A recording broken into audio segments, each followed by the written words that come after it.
Morant with a running start. Elevates. Oh, it dunks. Oh, my goodness.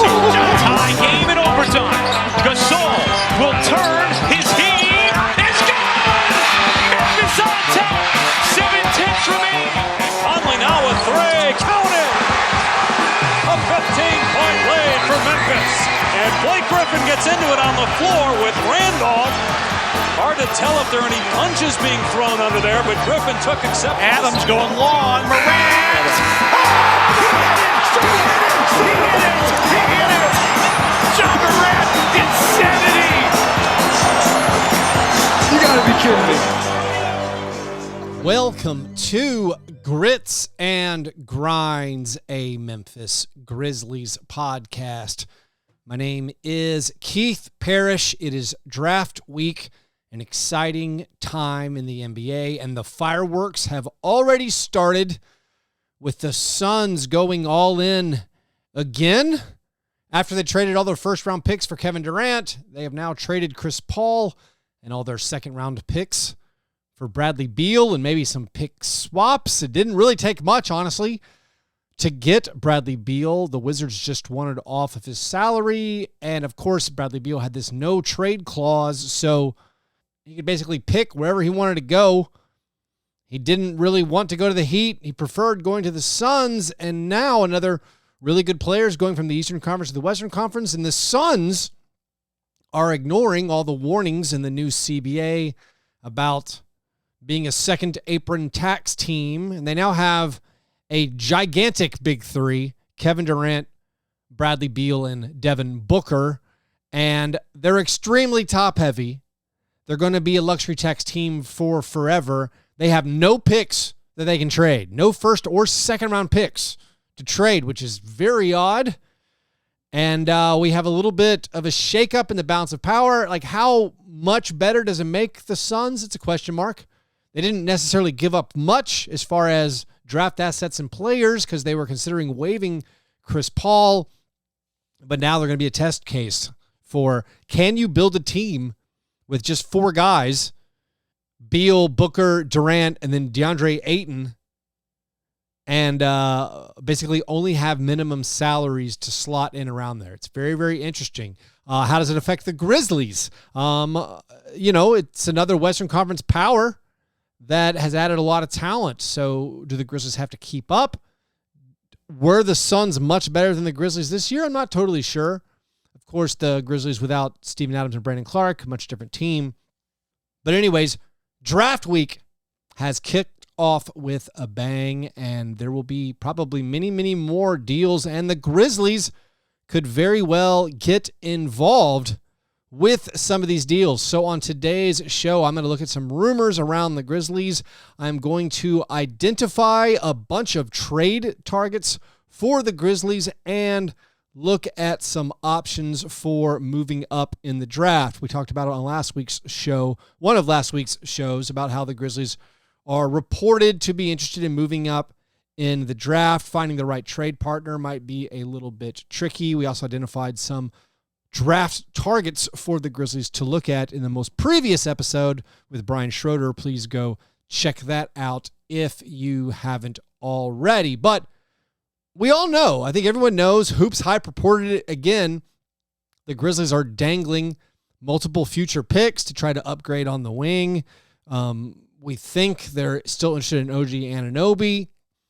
The Grizzlies are in a weird spot where they have a lot less certainty on the roster compared to where they were last year, with Dillon Brooks moving on, with Brandon Clark's catastrophic injury, with none of the young guys really stepping up and seizing the opportunity last season.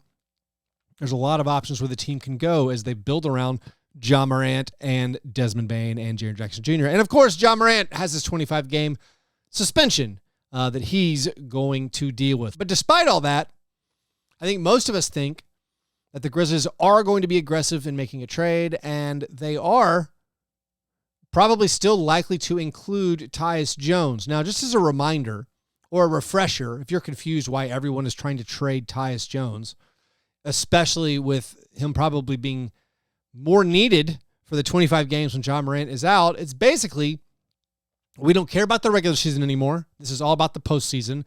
You can't play Ja and Tyus together. It's not that ideal of a pairing. In the postseason, Tyus is going to play 10 minutes a game. Especially with the acquisition of Luke Kennard, you're going to turn to that Ja and Tyus at the same time even less. And, of course, Tyus Jones' salary is up this season. He's an expiring contract. So, as an expiring contract, as someone who's probably not going to be that important to you in the playoffs, that means the way the NBA works, it's time to move that deal. And he has probably the largest movable contract on the Grizzlies. Luke Kennard makes a little bit more, but I think most of us are ready to try another season or a full season with Luke Kennard on the roster. So because of that, I basically got in the mode of I will trade Tyus Jones basically for someone that will help you on the wing. And it's not just me saying this. I mean, if you're paying attention league-wide, a lot of people think Tyus Jones is going to get dealt this year. Some people think it's going to be dealt this summer. Matt Moore from the Action Network is saying he expects Tyus Jones to be dealt this summer. And it could, again, very well be dealt before draft night. And so some options, and I don't know if you're trying to find a home for Tyus Jones, like a lot of the teams you might want to trade with, if you're the Grizzlies, they don't maybe necessarily have a need for Tyus Jones. But there are some teams like the San Antonio Spurs. They have cap space. They could use a point guard. You could see maybe a three-way deal where you end up helping a team shed some salary and you would redirect Tyus Jones to the Spurs and end up with a player you want on the wing. So I'm going to go through actually these are some trade targets. I've been identifying trade targets I would be okay with for the Grizzlies. And I've also come up with a big list of free agent targets that if the Grizzlies choose to go and add a veteran with their mid-level exception, I have a bunch of names that I'm interested in pursuing. I'm not going to get to the free agents in this episode, but I'm going to talk about some trade targets. And a lot of these are pretty modest trade targets. Again, I'm looking at someone who I think could either be a depth piece or a veteran contributor or a possible starter at the 3. And maybe some of these moves are not that sexy, but we can identify some of the big fish that would greatly upgrade the Grizzlies. I just don't think those are super probable. Like when I'm looking for a trade target for the Grizzlies, I want that small forward with size who fits perfectly alongside Jaren and Desmond and Ja Morant. And I'm not willing to trade future first-round picks or many future first-round picks for someone who I don't think is an ideal target.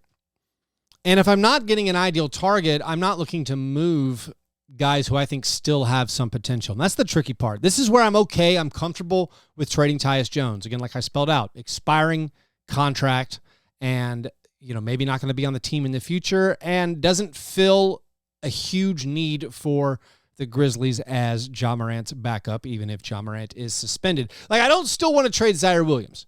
Even if I've been lower on Zaire Williams for a long time, in my mind, Zaire Williams still has some potential. Maybe there isn't any potential there. I know he doesn't have that much value league-wide, but I don't want to necessarily dump him because what if he figures it out? Like, what's the chance that he can still figure it out? The front office had faith in drafting him with the 10th pick. Maybe there's still like a 10 or 15% chance he turns into a very quality role player, and he does play a position of need. So I'm not just looking to include Zaire in these deals. Brandon Clark is a name I'm going to mention a lot as far as a thing to trade away, and I love Brandon Clark. But the thing I'm wrestling with is he's going to miss basically all of next year. We hope he's back, but he's probably not going to be at 100% even if he returns for the playoffs. And as he starts his extension, which kicks in the 2023-2024 season, he becomes another good bit of matching salary. And I'm balancing, do I want to wait 2 years for Brandon Clark, or do I want to pounce now while the title window is open and we're in the prime of Ja and Desmond and Jaren, and weighing whether or not the 2024, 2025, 2026 seasons, are those more important to optimize? What if I can trade Brandon Clark for something now? I don't know. So I am going to theorize about trading Brandon Clark in a few of these, and it's not because I don't love the guy. He was one of my favorite Grizzlies players, but he's hurt. He's not going to play next year. And suddenly it becomes, well, I want to go for it in the 2023-2024 season. I don't want to just bide my time again. Now, I'm not going to spike to the future to go all in for next season, especially with Ja Morant missing a third of the year due to suspension. Although, of course, he still might appeal. It's been 72 hours since the Ja Morant suspension. The Players Association did make a comment about the punishment being a little bit arbitrary and it not being precedented as far as how stern the suspension was. So maybe this suspension will get reduced. But still, like, next year isn't necessarily the all-in year, but it is a year where, you could compete for a title probably if everything breaks your way. So because of that, I'm willing to move Brandon Clark, maybe even more so than like a Jake LaRavia or a David Roddy or a Zaire Williams, where I'm like, well, maybe one of those guys will turn out to be good after they've been in the league for a while. Because Zaire, again, is still super, super young. But as we look at ideal things, I just think it's useful, and I do this a lot, I think it's useful to identify who are the perfect fits. If we could get the perfect player to fit alongside Ja, Jaren, and Dez, who's the perfect three, and we can throw out like the Jason Tatum. Okay, Jason Tatum is not available. But I think the next tier of that, it's like a perfect player for the Grizzlies would be like Paul George. Like Paul George, I mean, I'm doubtful the Clippers would move him.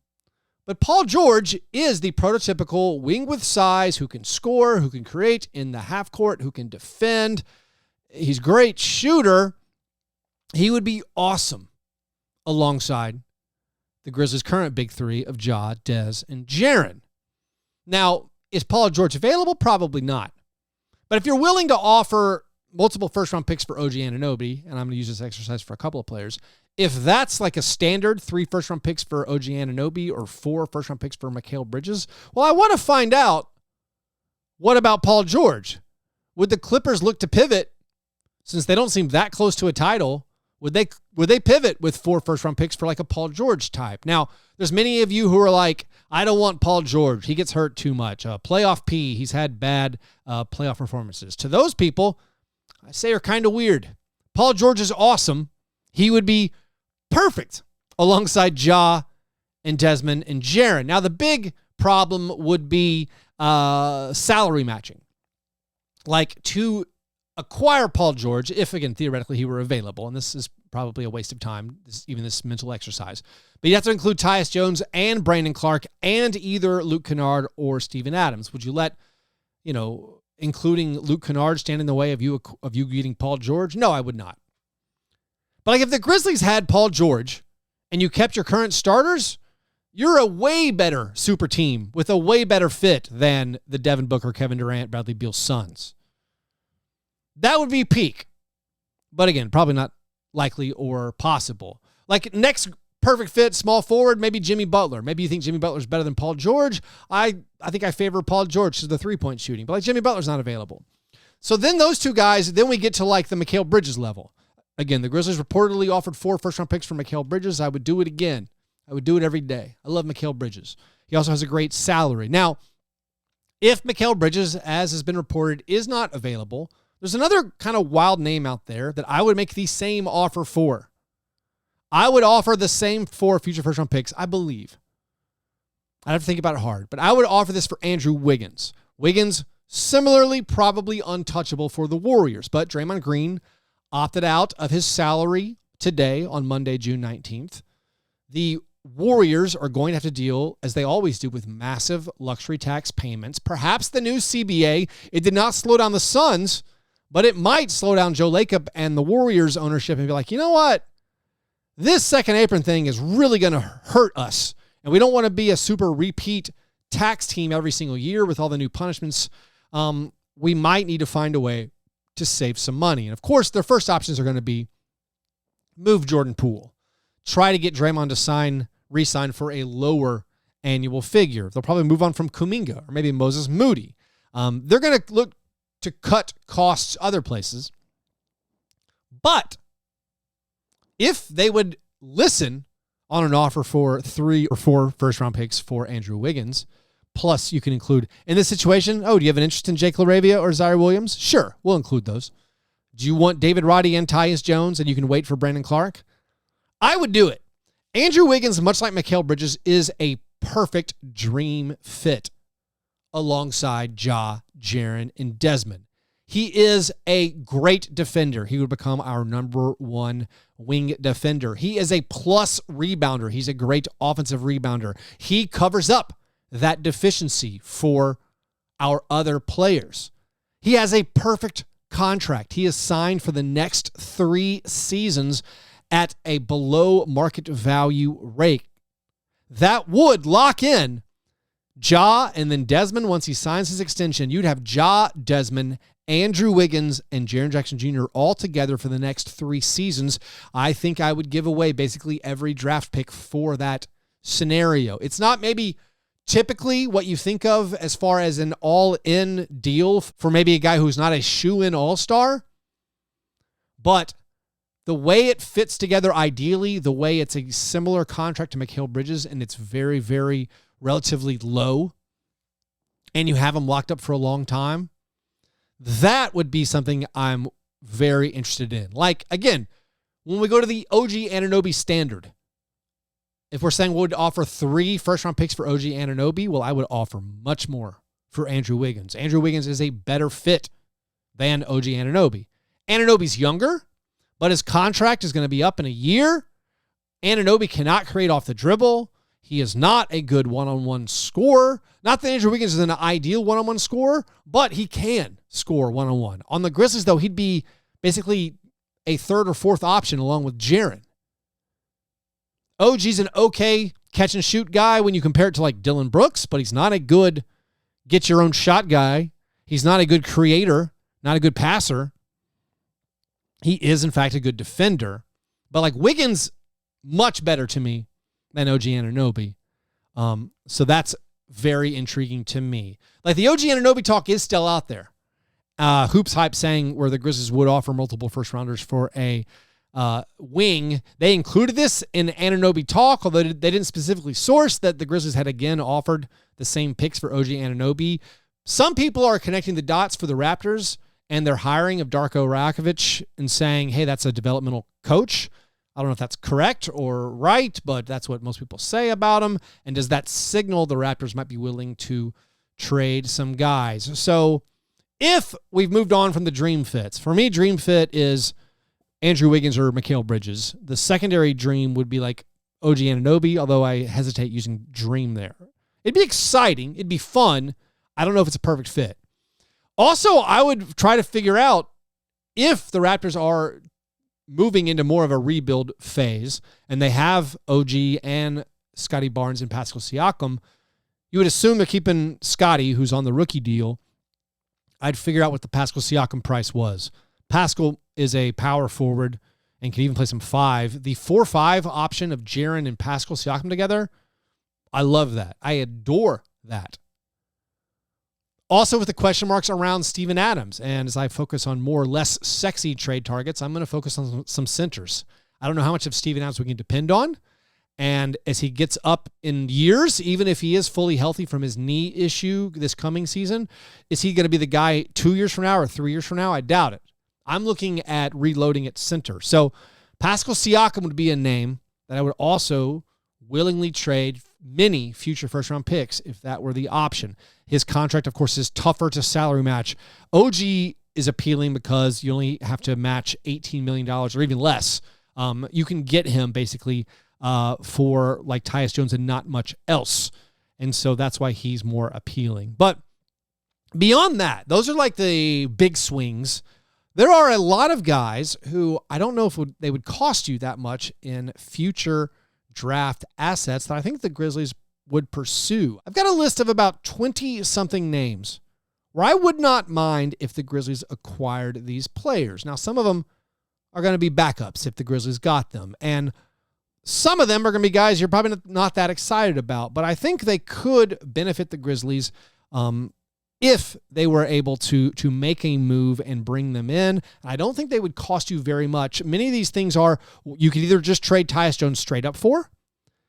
These are guys who may be available for like a second-round pick, and you can take them in using your new mid-level exception trade exception. And thus, you could get these guys and then still acquire other guys using picks, using trades, or if you traded Tyus Jones for him, you could then use your mid-level exception to get other guys. So I'll go through this list in sort of order of how exciting they might be, and I'll do it right after this short break. 2023-2024 Grizzlies season tickets are on sale now. Season tickets are the best way to guarantee your seats to the biggest matchups at the lowest prices all season long. For more information on Grizzlies season tickets, visit grizzlies.com/season tickets or call 901-888-HOOP today.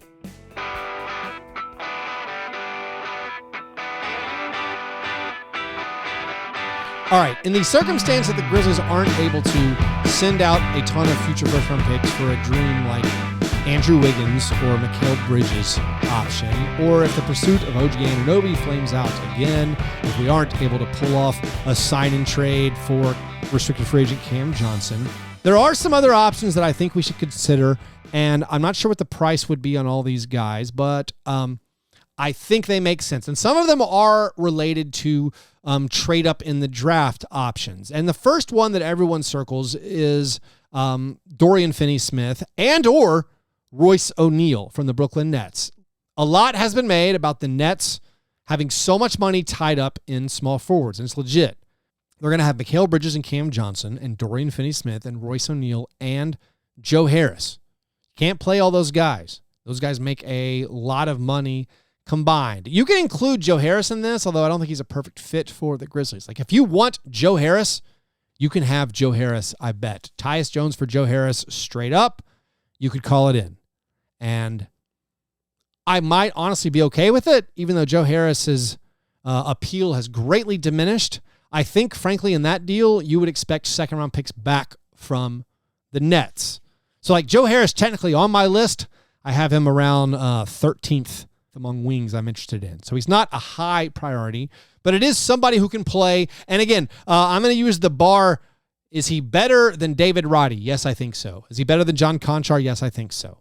He's a shooter. Adding another shooter doesn't hurt you, I don't think. So that's kind of interesting. But the other guys who I think everyone circles are Dorian Finney-Smith and Royce O'Neal.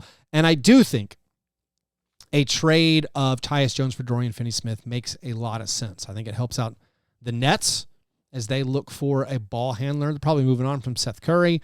They probably want to move on from Patty Mills. They have Spencer Dinwiddie, who can play some combo two-guard. You could play Tyus Jones and Spencer Dinwiddie together. But regardless, I think they just want to balance their roster out better. They might acquire Tyus Jones and be willing to trade him somewhere else. But the Dorian Finney-Smith option, I think, is a great trade option for the Grizzlies for a few reasons. One, of course, he could slot in immediately as your starting small forward. Is he an above average starting small forward?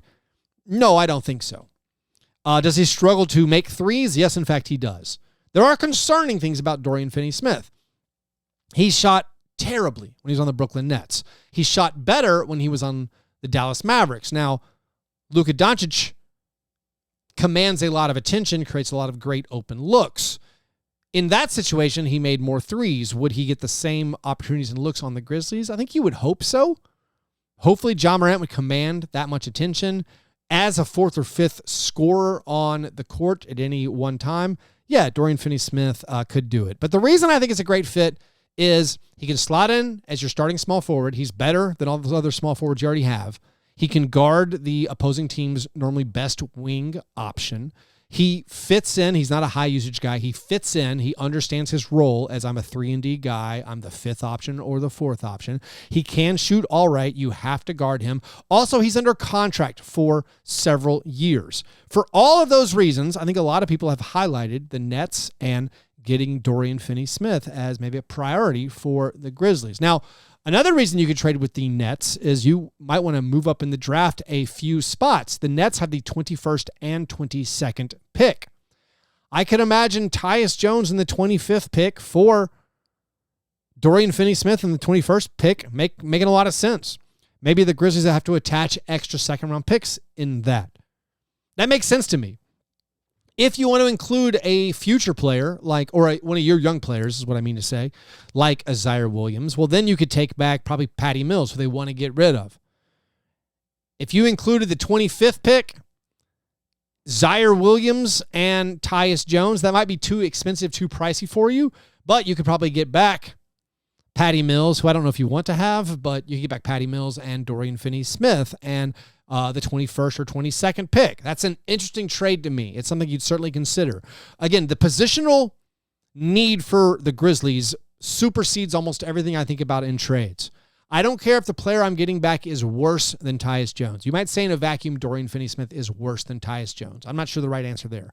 But Dorian Finney-Smith might play 30 minutes in a playoff game because we need a wing defender. We need a 3-and-D 6'8" guy. Dorian Finney-Smith is going to play 30 minutes in the playoffs. Tyus Jones is going to play 10 minutes a game in the playoffs. So I think that's a very interesting trade. Now, would you do the same thing for Royce O'Neal? Royce O'Neal is smaller. Royce O'Neal has shot a better three-point percentage his entire career, so he's a better three-point shooter. I wouldn't mind having Royce O'Neal on the team either. He's not locked up in a long-term deal like Dorian Finney-Smith is. Maybe you consider that a positive, that he'd be a free agent after next year. But I would be interested in trading for Royce O'Neal, and that's a guy who you actually wouldn't have to trade Tyus Jones for. You could send multiple second-round picks. I don't know if I'd send a first-round pick. Like, would you trade the 25th pick for Royce O'Neal? I don't think so, especially considering he'd be a free agent in a year. But you could send multiple second-round picks, and you could bring in Royce O'Neal under the new mid-level exception, trade exception, where you can take back a salary that's under the full mid-level exception, which is around $12.2 million per year. Would you trade 2 second-round picks for Royce O'Neal? I might.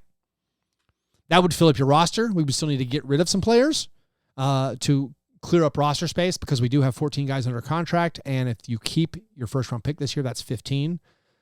But Royce O'Neal makes a lot of sense coming to the Grizzlies as well. The next trade option for the Grizzlies, which also could include a trade-up, is making a deal with the Atlanta Hawks. The Atlanta Hawks have the 15th pick. Now, I don't know exactly what you'd have to include to move up from the 25th pick to the 15th pick and also get back the players you want. I think you might have to make this a three-way deal. But there's a couple of guys on the Hawks I'm very interested in. One, DeAndre Hunter. I think a lot of people have identified him because of the positional need, small forward. The Hawks need to shed salary in the coming seasons. DeAndre Hunter's extension is kicking in this coming season. Going to be making over $20 million a year. I think it's a 4-year, $100 million contract. They also have Sadiq Bey. They have Bogdan Bogdanovic. They cannot pay all their players. The Hawks are not going to be like a second apron tax team.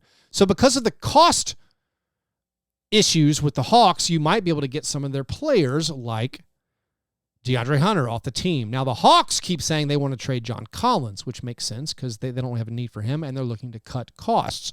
To make a cost-cutting deal with the Hawks, you'd probably need a third team. This is where I would rope in the Spurs and see if they have interest in Tyus Jones. They have Trey Jones, Tyus Jones' younger brother, who's going to be a restricted free agent. Tyus, much better player than Trey.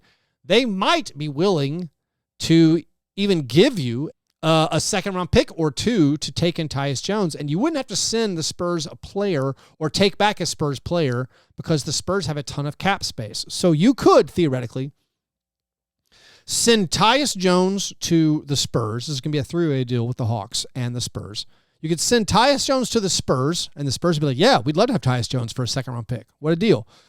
The Hawks could send you DeAndre Hunter. You could send the Hawks Brandon Clark. Now, Brandon Clark is hurt, but that deal saves the Hawks about $12 million this year.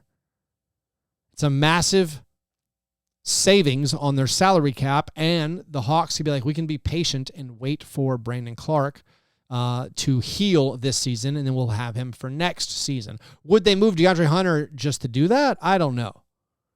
They probably would want some picks. Like, you could send them a second-round pick.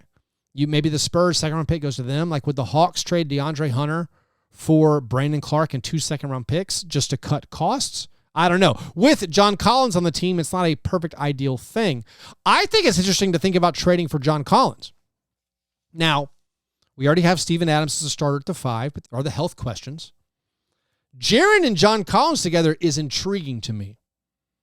I think Jaren and John Collins could be a very exciting front court. Now, John Collins had a rough year last year. He struggled to shoot, but John Collins is a scorer. He can stretch the court some.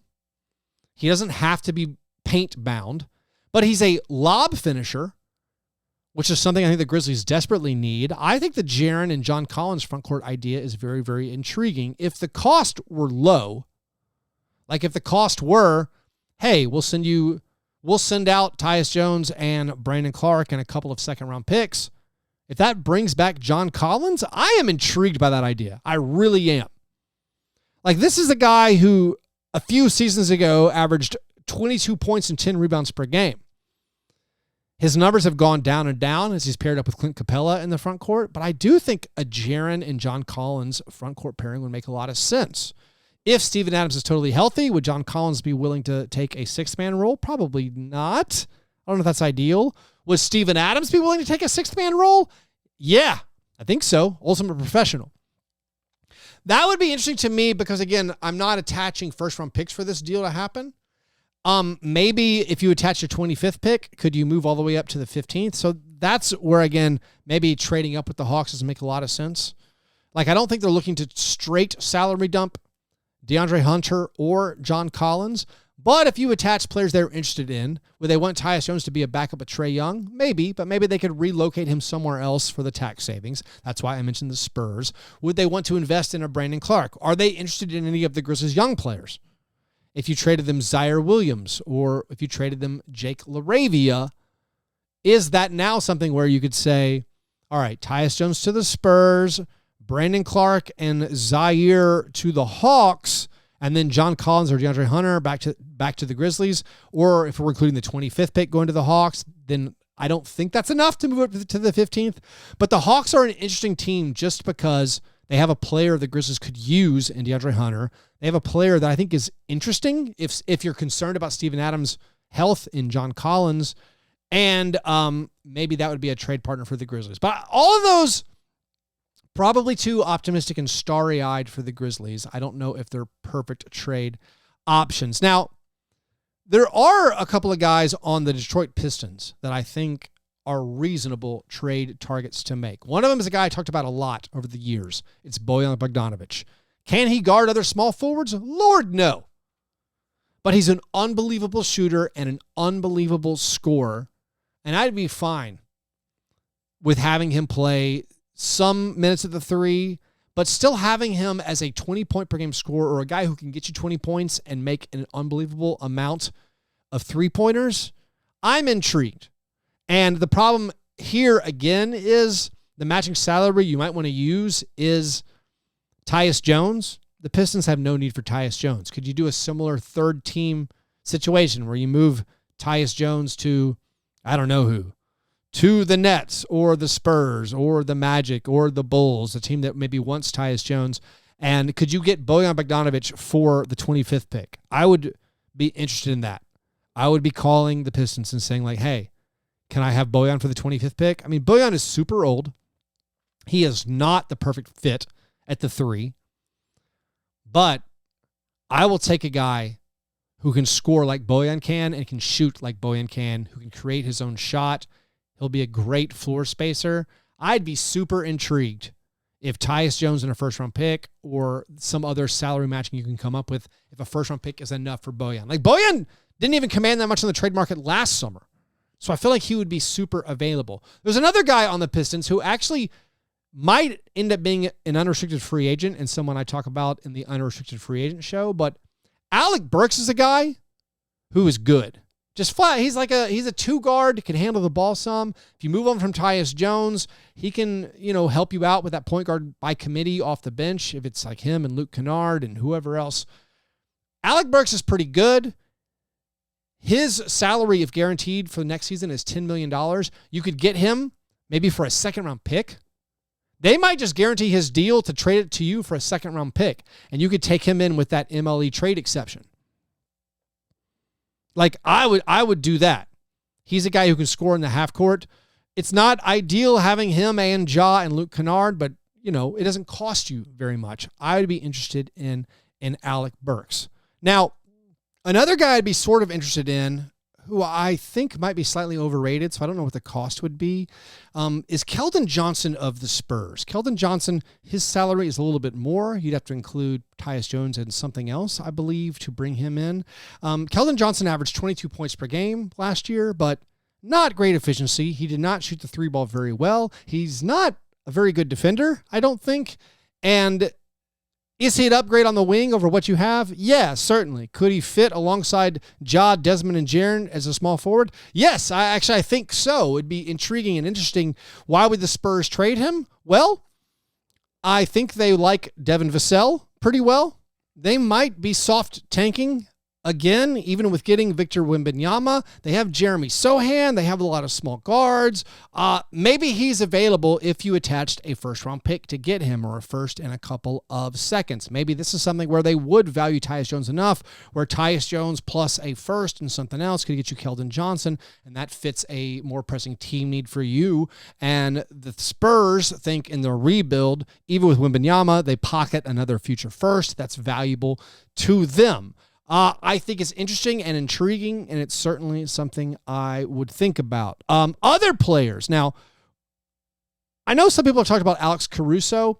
Alex Caruso is a great energy guy, a great defender, a great connective piece.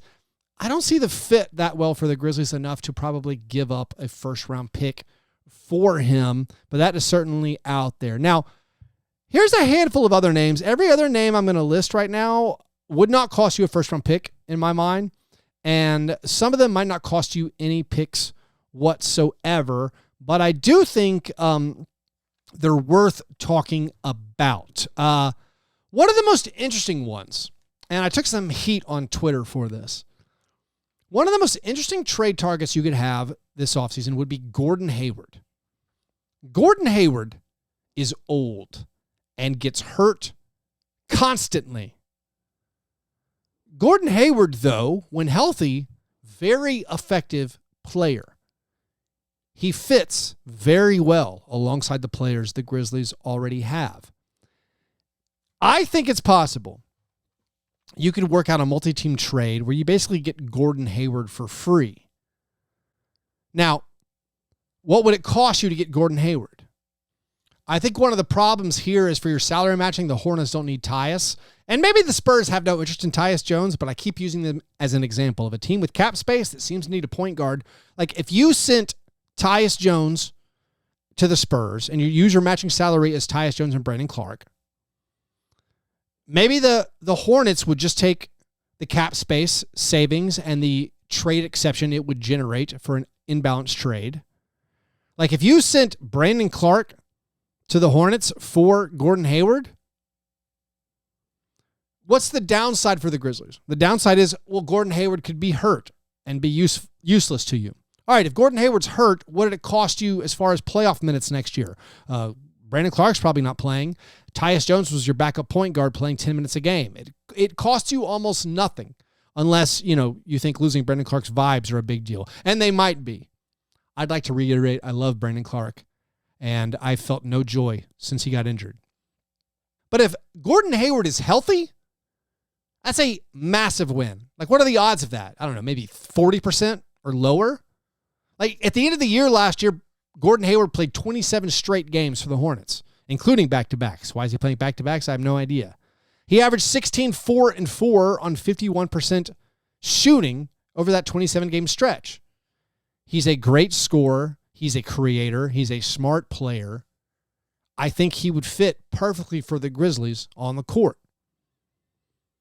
If he doesn't play, if he's hurt, I don't feel like you've lost that much, and then you have his expiring salary. You could just use his expiring salary for an even bigger trade at the trade deadline. I think it's kind of a low-risk gamble that's very, very intriguing. Is it likely? Probably not. Could you also maybe get Gordon Hayward later this year if he gets bought out? Yeah, maybe you could. Maybe the Hornets would buy him out. You could pick him up after the trade deadline. I don't know. A couple of other names. We'll go through these really, really fast. Taurean Prince is on an expiring deal. Doesn't make very much, about $7.7 million per year. The Timberwolves will eventually need to shed some salary. They probably aren't going to re-sign him again the following season. So maybe that's someone you could get for like just a second round pick, or maybe for free. They just wanted to move his salary already. The guys on the Mavericks, I think, are interesting. Reggie Bullock, who had a bad season, and he's getting up there on years. Like maybe he would be available for something. I would be interested sort of in just as far as just getting any old player in, like a smart player, a smart defender, and a floor spacer. Of course, the Mavericks need wings, so they probably wouldn't just give him away. I would be interested in also just finding out what it would take to get like a Gary Harris or a Cody Martin or a Doug McDermott or a Jayshawn Tate. Now, maybe none of those guys are worth trading Tyus Jones for. Maybe none of those guys are even worth having a roster spot used for, but I think they all have a little bit of upside and could specifically help the Grizzlies where they are right now as far as getting a veteran on the team and someone who can play small forward and someone who can make shots. Of course, the Jayshawn Tate one, I think he comes up because we think about what are some possible sign and trade options with the Rockets if the Rockets pursue Dylan Brooks. The Rockets have cap space where we could just generate a trade exception for facilitating a sign and trade. But if there is one player available that maybe you would have an interest in taking back in that sign and trade, I think it would be Jayshawn Tate. He's an unusual player. He would not slot into like being a starter or an important player for you probably, but as someone off the bench, I guess you could do worse. And then finally, I'm going to do 4 more names who aren't wings. I think if you move on from Tyus Jones, you could perhaps bring in one of the point guards from the Wizards. The Wizards who got involved with this Bradley Beal trade might be tanking out hard. I think Monte Morris and DeLon Wright would both be good fits as a backup point guard to bring in. I like it that they have a little bit more size and strength than Tyus does, and so they could play some shooting guard alongside Ja in a pinch if necessary. I like both of them a lot. I think they'd fit really, really well in the Grizzlies system. And then let's say we're not comfortable with Steven Adams' return to health. We know Brandon Clark is out. I'm still intrigued in bringing in a big. And I mentioned John Collins is kind of a wild trade target for the Grizzlies. But I think there's some guys you might be able to get for free or close to free that could help the Grizzlies. One is Richaun Holmes. Richaun Holmes is very similar to Brandon Clark. He is an elite finisher, a great floater, again, very similar to Brandon Clark. Plays above the rim, shot blocker, okay defender, but just an unbelievable finisher. He fell out of the rotation for the Kings. He went through some off-the-court stuff where he was accused of domestic violence, which, of course, everyone, that's a red flag. I don't know the full details of that, but he ended up gaining custody of his child who he was accused of abusing, where the judges reviewed the case. He was not charged with anything. He eventually brought a civil suit against his accuser, so it seems like he's been exonerated. That's something you probably want to look into and make sure you have all the details, but I know that's something that NBA fans, we have that in our head, that he had the off-the-court stuff, but as far as I can tell, that has been settled, and perhaps he was wrongly accused. Like, that would be something, again, I'd want to look into if I'm a team, but the on-the-court stuff, Richaun Holmes, I think, would be a great fit to fill this need of, like, a lob finisher, someone who can score off the bench as far as a big. He's not a shooter, and I think that is the drawback, but he didn't play at all for the Kings in the playoffs, and he might eventually be available for free, and his salary is low enough. It is under the full MLE, so you could get him without taking back or out sending out any salary. That might be something that I would be kind of intrigued in. A similar player, well, not a similar player, but another big who has a contract about the same amount is Kelly Olynyk. If we end up needing another big, I think Kelly Olynyk as a scorer, a guy who can hit threes, who can even dribble a little bit, would be kind of a fun option for the Grizzlies. But I don't know how likely any of those trades would be as far as a big guy. But those were just a bunch of names. I know, just a bunch of names of trades for the Grizzlies. All of those guys, I think, could help you a little bit. And they're just names that I keep coming back to when I'm making up fake trades on the NBA trade machines. Also, like, I guess another option for trading up, which I didn't really mention. The Lakers with the 17th pick have mentioned a possibility of wanting to move down in the draft. Unfortunately, I'm not sure we have any players that interest them. Like, I don't think the Lakers have any interest in a sign and trade for Dillon Brooks or find any value with that after getting an up-close view of him in the playoffs. I don't know exactly what we could get from them that would help us move up those 8 spots. And then there are reports that the Rockets want to trade away their 20th pick. They want a future pick, but that means they wouldn't want the 25th pick to get up to the 20th pick if they want a future pick. I also don't know how much Grizzlies future picks are going to help them move up in the first round, because most people would assume a future Grizzlies first is going to end up in the second half of the first round. So there's not a ton of upside. But anyways, that was a bunch of names that ended up going longer than I thought. Thanks for sticking with me. For the NBA draft, by the way, I haven't confirmed this because Playback signed a contract with the NBA and some of the things are now blacked out.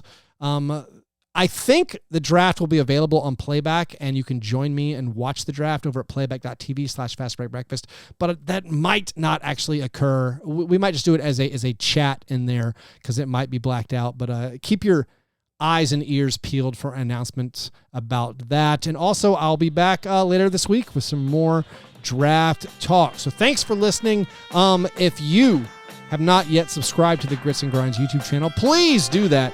Help me out by subscribing over there. Anyways, hope you're having a great Monday. I will talk to you soon. Go Grizz.